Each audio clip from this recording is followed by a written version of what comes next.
70 లక్షల దాకా ఏదో ఒక ఫ్రెండ్ నమ్మి మోసపోయింది ఏదో ఉందంట, ఏందన్నా? అవునండి, అతను కూడా చాలా బాబాయ్ బాబాయ్ అని నాతో చాలా క్లోజ్గా ఉండేవాడు.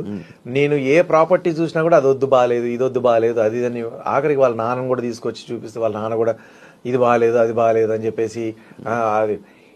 ఈరోజు ఆ ప్రాపర్టీస్ నేను ఎంత తక్కువ అమౌంట్లో నాకు అప్పుడు దొరికిందంటే అంత తక్కువ అమౌంట్లో దొరికింది. దాన్ని వద్దని చెప్పేసి వదిలేపించి అన్ని అట్లనే వదిలేపిస్తే ఈరోజు అవి ఒక్కొక్కటి 50 కోట్లు 100 కోట్లు అట్లాంటి ప్రాపర్టీస్ అవి.